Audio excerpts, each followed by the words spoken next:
¿Qué se juega Ecuador en estas elecciones? Bueno, en mi criterio son de las elecciones más importantes de la historia, porque se juega continuar con el saqueo del neoliberalismo más burdo que quiere, entre tantas otras cosas, privatizar hasta el alma ecuatoriana, o volver a esas políticas que tanta prosperidad nos dieron desde 2007 al 2017 y que nos enrumbaban hacia el desarrollo, ¿no? Ecuador lleva 2 siglos, como todo el resto de América Latina, en su desarrollo. Ya creo que ha pasado suficiente tiempo. Con el neoliberalismo jamás vamos a alcanzar ese desarrollo.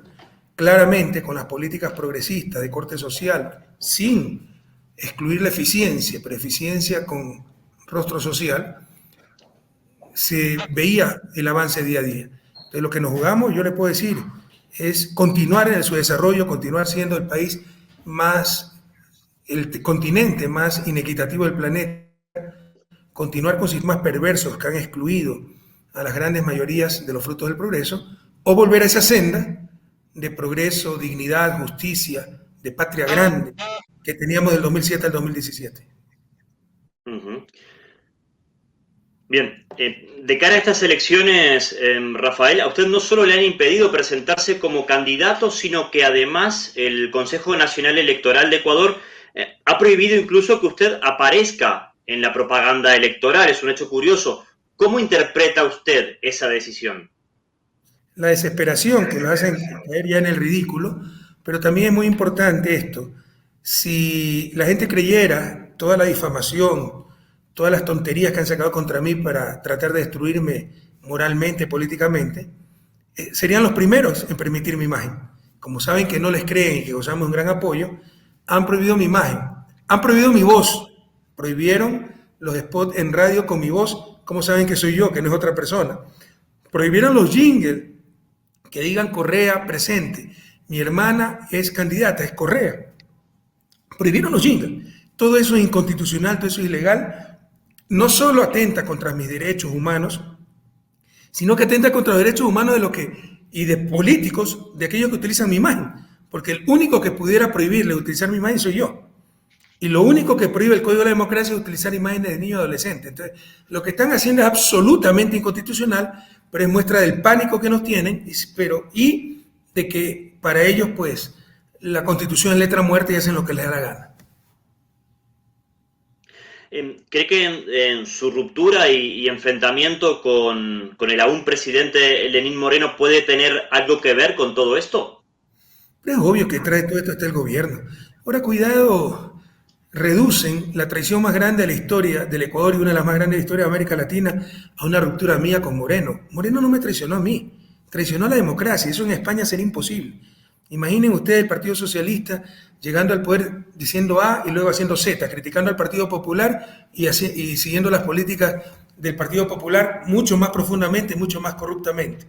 No dura 2 meses ese gobierno, porque habría traicionado la democracia, la voluntad de los electores, el pacto social que significa esa elección. Eso es lo que hizo Moreno, pero con la complicidad de la prensa nos pudo destruir durante 4 años. Los que perdieron las elecciones ganaron el poder por la traición de Moreno, votaron a la basura el programa aprobado en las urnas y adoptaron el programa perdedor, el más vulgar, el más extremo, el más corrupto, neoliberalismo. Entonces no reduzcamos una traición grande a la democracia histórica, sin precedentes en Ecuador y probablemente en América Latina, con una simple ruptura entre líderes políticos. Eso no es verdad. Pero en todo caso, el gobierno, por supuesto, que está detrás de todo esto. Hay serios indicios y versiones de que cuando estuvo en Estados Unidos se reunió con Almagro, se reunió con otros dirigentes, con senadores recalcitrantemente de derecha, para por todos los medios, saben que no nos va a poder ganar, pero al menos forzar una segunda vuelta, para en la segunda vuelta que se unan todos contra nosotros. Parte de eso es prohibir hasta mis spots con mi imagen. Por supuesto que detrás de todo esto está el gobierno, y detrás del gobierno está la oligarquía, están la prensa, está el económico y están ciertas embajadas también. Señor Correa, a falta de conocer el desenlace de las elecciones en Ecuador, ¿en qué situación se encuentra a día de hoy la izquierda, el proyecto de izquierdas en América Latina? Bueno, yo creo que con un gran impulso, con mucha vida, porque a diferencia del neoliberalismo en los 90, cayó el muro de Berlín y nosotros teníamos que ser neoliberales. Y nos impusieron los 10 mandamientos del consenso de Washington, consenso en el cual ni siquiera participamos los latinoamericanos. Pero no había con qué comparar. Nos hicieron creer que era el fin de la historia, que no había alternativa. Ahora, en esta nueva ola neoliberal, lo que llamamos la restauración conservadora, porque fue un movimiento regional que se fue consolidando a partir de 2014, cuando hubo un cambio en las condiciones del mercado internacional, tuvimos dificultades en las economías regionales, todavía muy dependientes del mercado internacional. La mayoría de esos países tenían gobiernos progresistas y la prensa, que son los instrumentos de las élites latinoamericanas para mantener el status quo, es el instrumento de la prensa de las élites para mantener el status quo, aprovechó para decir que habían fracasado las políticas progresistas. Y hubo una restauración muy fuerte, conservadora, por todos los medios. Golpe de Estado en Brasil, pérdida de elecciones en Argentina, pero en verdad perdieron contra el diario El Clarín. ¿No? Mientras no se resuelva la cuestión mediática en América Latina, no tendremos verdadera democracia. Golpe de Estado en Bolivia, traición en Ecuador. Sin embargo, esa restauración conservadora está muriendo más rápido de lo que le tomó nacer, porque ahora la gente sí tiene pues cómo comparar. Y comparan con la década de oro de América Latina, 2004-2014, cuando fuimos los campeones mundiales en reducción de pobreza, reducción de desigualdad. América Latina crecía en dignidad, en soberanía, la integración, UNASUR, CELAC. Ya tienen cómo comparar. No es el neoliberalismo de los 90 cuando nos dijeron, fin de la historia, no hay alternativa. Y con la prensa pueden convencer 6 meses a los ciudadanos que todo hicimos mal y que el país está en soleta. Un año que todo hicimos mal, el país está en soleta. 4 años no lo van a convencer. Cuando la gente se da cuenta que ahora están en soleta, que ahora están peor que nunca, cuando le dicen que se están haciendo las cosas bien y cuando le decían que las cosas se hacían mal estaban mejor que nunca. Entonces la gente no es estúpida y reacciona. Entonces, esa es la gran diferencia y por eso el proyecto progresista está recuperando mucha vida. Nunca estuvo muerto, siempre resistió, siempre estaba en nuestros pueblos. Pudo estar desmoralizado un tiempo, inmovilizado, sobre todo por el bombardeo mediático, pero claramente está resurgiendo con mucha fuerza, como nos lo demuestran las elecciones en Argentina, la victoria en Argentina, la victoria en Bolivia, la victoria en Chile con el referéndum, la próxima victoria en Ecuador y el propio Brasil. Tuvieron que meter preso a Lula, porque si Lula era candidato, el presidente de Brasil se llamaría Ignacio Lula da Silva. También quería preguntarle si sigue vigente, si usted cree que sigue vigente a día de hoy el concepto de socialismo del siglo XXI en América Latina. Pero por supuesto, más vigente que nunca. Lastimosamente, la situación de Venezuela lo han utilizado como punta de lanza para tratar de destruir esta construcción latinoamericana, pero hay una hipocresía total, ¿no? Venezuela está bloqueada, tiene una economía de guerra. Venezuela tenía 50.000 millones de dólares de ingresos petroleros. El 2020 fueron 500 millones de dólares, la centésima parte. ¿Qué país puede subsistir así? Pero lo que dicen es que fracasaron las políticas socialistas. Eso es como encontrar un cadáver con 200 puñaladas en la espalda y decir que se murió por mala salud, por no hacerme caso y no siguió la dieta que le recomendé. Es una hipocresía sin límite. Entonces lo han utilizado como punta de lanza para tratar de deslegitimar al socialismo del siglo XXI, pero por el contrario. Bolivia tenía los mejores indicadores económicos del planeta, Ecuador, campeón regional de reducción de pobreza, reducción de desigualdad, todos con políticas socialistas. Sin embargo, es claro que debemos ser mucho más amplios y, en general, tenemos que unir a las fuerzas progresistas, esas fuerzas que, más allá del socialismo del siglo XXI, luchan por la justicia social, por la dignidad, por la soberanía, por la integración de nuestra América. Señor Correa, ¿qué referencias o aliados pueden encontrar a día de hoy las fuerzas progresistas y de izquierdas de Latinoamérica cuando miran a España? Para mí España ha sido una gran decepción, ¿no? O el gobierno de Pedro Sánchez ha sido cómplice incondicional de Moreno. Nunca le interesó investigar la brutal persecución política que existía. De hecho, los embajadores, lastimosamente la diplomacia se ha mercantilizado. Ya no importa los derechos humanos, no importa el orden constitucional, siempre ha sido fundamental los intereses de los respectivos países, no nos vamos a engañar, la realpolitik, pero al menos eran intereses de Estado. Ahora no, ahora si le va bien a las empresas españolas, todo está bien. Entonces, si a Telefónica la ve bien Ecuador, o el gobierno ecuatoriano piensa rebajarle impuestos, aumentar las ganancias, así sea la peor dictadura, no pasa nada. Y en España ni siquiera se informaba de lo que pasa en Ecuador, ni se informa actualmente. Cuando en Ecuador ha habido por lo menos 5 rompimientos del orden constitucional, cuando después de décadas vuelven a haber a gran escala perseguidos políticos, prisioneros políticos, como el caso de Jorge Glass, y no solo eso, ¿no? El gobierno español se prestó para extraditar a nuestro ex jefe de inteligencia, Pablo Romero, y puede dar fe de lo que digo, por ejemplo, Enrique Santiago, ahora congresista español, abogado de Pablo Romero, cómo lo fue a buscar el consejero de Moreno, Santiago Cuesta, a Madrid, para decirle que si Pablo Romero me involucraba en un supuesto secuestro, no le iban a hacer nada, le iban a encontrar hasta trabajo, iba a tener una vida próspera. Por el contrario, si no lo hacía, lo iban a enterrar con juicio. Como no vendió su conciencia a Pablo Romero, lo enterraron con juicio. ¿Y qué es lo que hizo España? Extraditarlo. Algún rato ojalá se analicen estas cosas en el debate público español, porque lo que ha pasado es vergonzoso. ¿Cree que ha habido presiones sobre España o intereses económicos para actuar así? Que me importismo y por supuesto intereses económicos. O sea, si le va bien a las empresas españolas, todo está bien. E indiferencia en el resto, ¿no? Derechos humanos, Correa nomás. Si fuera en Venezuela lo que hubiera, si fuera en Venezuela, que hubiesen ocurrido todas las barbaridades que han ocurrido en Ecuador, ya habrán reconocido a 30 Guaidó, serían titulares de prensa en España y en todas partes del mundo. Como es contra la izquierda, contra el progresismo, que los aplasten nomás y se mira hacia otro lado. También quería preguntarle qué cree que queda a día de hoy de las fuertes protestas sociales, de la ola de protesta social que se vivió en América Latina en el año 2019. ¿Qué queda a día de hoy de todo aquello? Mucho. Como le decía, ya nuestros pueblos pueden comparar y no se dejaron engañar. Y hay una indignación en este momento reprimida. Esas protestas pararon por la pandemia.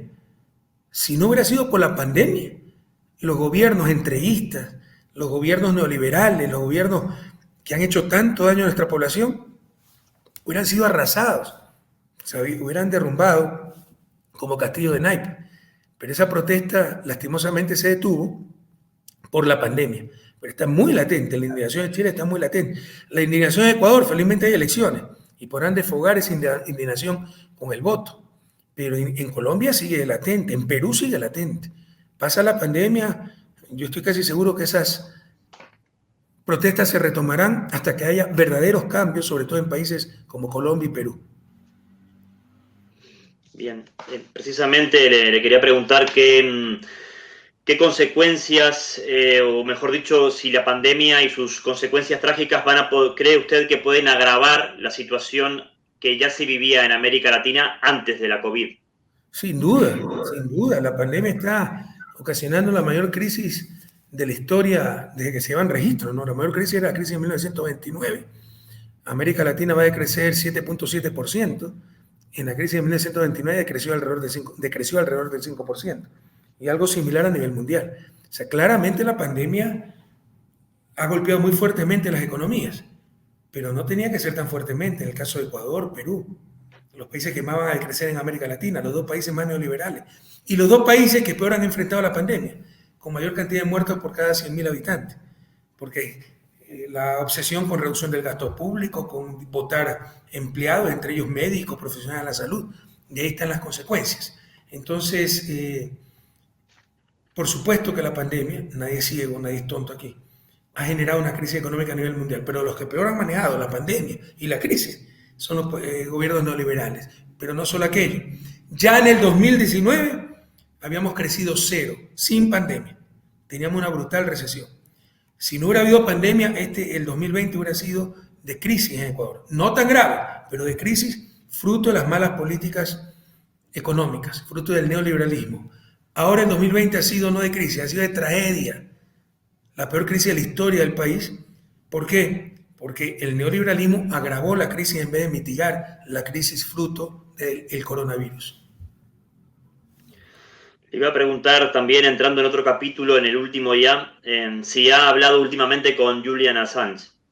Yo nunca he hablado con Julian Assange. Una vez hablé, pero porque me entrevistó para Russia Today. Hablamos por Zoom. pero de ahí nunca he hablado por teléfono, conversación privada nunca he tenido. No lo conozco, Julian Assange. ¿Y qué le parece la decisión de la justicia británica de rechazar la extradición de Assange?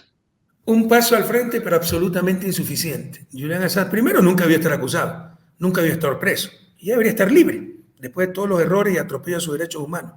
Pero estamos locos. O sea, Julian Assange se lo persigue, ¿y cuántos años de sufrimiento, de suplicio, por decir la verdad? O sea, que digan que es mentira lo que dijo, calumnia o algo. Ah, no, es que son secretos de Estado.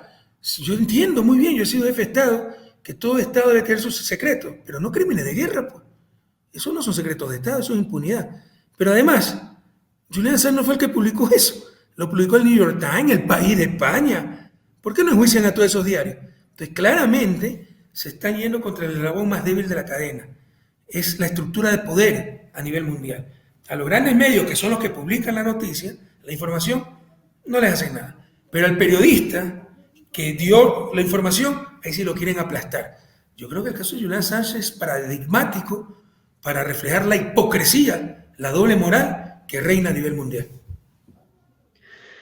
Y la última pregunta sobre este tema, también le quería preguntar si mañana hubiese otro Assange perseguido, como lo ha estado él, por hacer público lo que el poder quiere ocultar, ¿usted lo volvería a apoyar?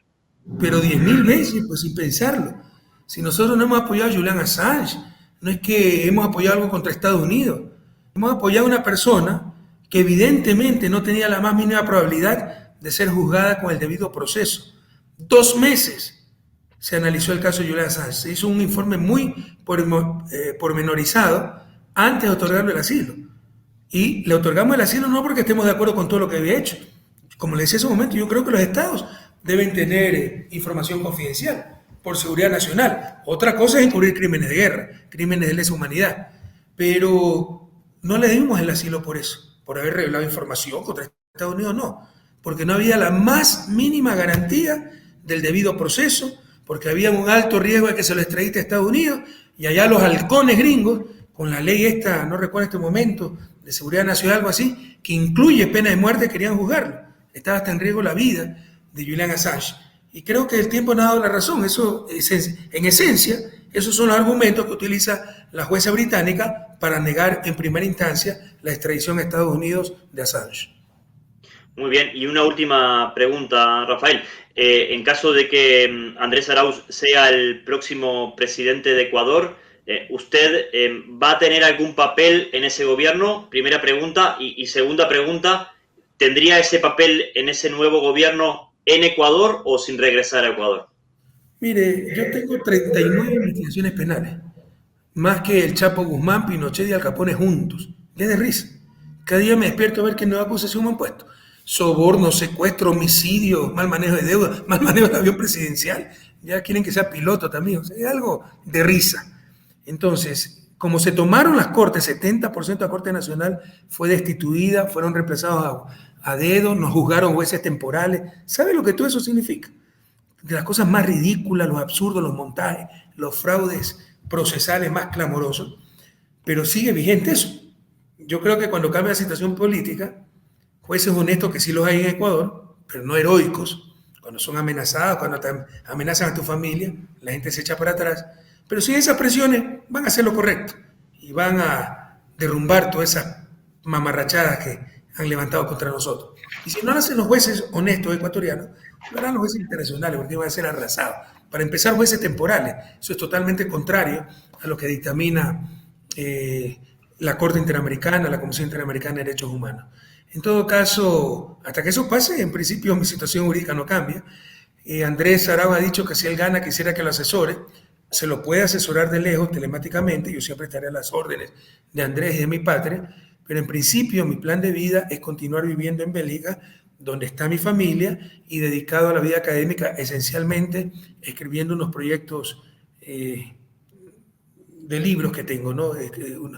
Libros que tengo en proyecto y que ya los hubiera terminado si no fuera por la brutal persecución. Ojalá que con la victoria esa persecución cese y tenga más tiempo para finalmente acabarlos. Señor, muchas gracias, señor Correa. Que tenga mucha suerte. Un fuerte abrazo, saludos.